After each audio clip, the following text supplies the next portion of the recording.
As Sunnah trust, সুন্নাতে উদ্ভাসিত জীবনের জন্য।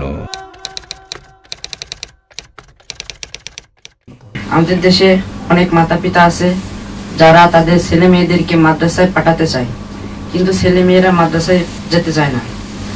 আবার তারা কোনো সময় অনেক কাজে লিপ্ত থাকে, যেমন দাবা খেলা, জুয়া খেলা এবং অনেক গুনাহ কাজে লিপ্ত থাকে।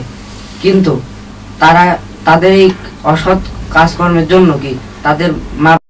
আপনি কি হেরার আলোয় আলোকিত হতে চান? আপনি কি সুন্নাহর আলোকে জীবন গড়তে চান? প্রফেসর ডক্টর খন্দকার আব্দুল্লাহ জাহাঙ্গীর রচিত কোরআন সুন্নাহ ভিত্তিক জীবন ঘনিষ্ঠ বইগুলো পড়ুন, সুন্দর জীবন গড়ুন। ইসলামী আকিদা, হাদিসের নামে জালিয়াতি, ইহয়াউস সুনান, রাহে বেলায়েত সহ আরো অনেক বই। কোরআন সুন্নাহর সাথে থাকুন, জীবন বদলে যাবে। যোগাযোগ আস-সুন্নাহ ট্রাস্ট, 01715400640।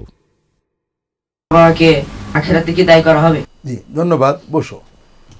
প্রশ্নটা হলো যে সন্তানকে মা বাবা ভালো করতে চাই, কিন্তু সন্তান নিজে খারাপ হয়ে যায়, মাদ্রাসায় আসলো না, পাপে গেল, এক্ষেত্রে মা বাবা দায়ী হবে কিনা? মা বাবা যদি সন্তানকে ভালো পথে নেওয়ার চেষ্টা করেন, দ্বীনি শিক্ষা নেওয়ার চেষ্টা করেন, কিন্তু সন্তান না গ্রহণ করে, এক্ষেত্রে মা বাবার কোনো দায়ী থাকলো না আল্লাহর কাছে।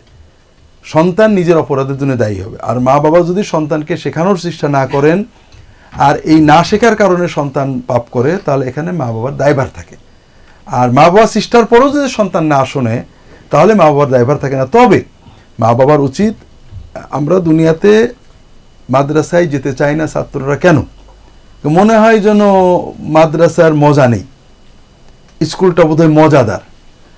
তো এই জন্য পিতামাতার দায়িত্ব হলো মাদ্রাসা যে মজাদার, মাদ্রাসায় পড়ে যে তুমি বেশি ভালো করছো এটা তাকে বোঝানো, অর্থাৎ পারিবারিকভাবে তাকে বেশি সম্মান করা। সমাজের মানুষ অনেক সময় মাদ্রাসার ছেলেদের অবমূল্যায়ন করে, টুপি দেখলে বলে হ্যাঁ হুজুর, ও মনের ভিতরে একটা হিউমিলিয়েশন, অবমাননা বোধ করে। আবার বাড়িতে যেও যদি দেখে যে তার সম্মান কম, তখন সে নিশ্চিত হয় যে আমার বাবা মা আমাকে একটা কম সম্মানের বা অসম্মানের জায়গায় দিয়েছে, তখন তার ভিতরে প্রতিবাদ তৈরি হয়, এই জন্য সে খারাপ হয়ে যায় অনেক সময়। এই জন্য পিতামাতার দায়িত্ব হলো এই মাদ্রাসা শিক্ষা যে তার জন্য দুনিয়ার এবং আখিরাতের মর্যাদা কর, এই জন্য তারা তাকে বেশি ভালোবাসেন, তারা তার প্রতি বেশি সহানুভূতি রাখেন, এটা বোঝানো যেন ওর ভিতরে ইয়াকিনটা আসে।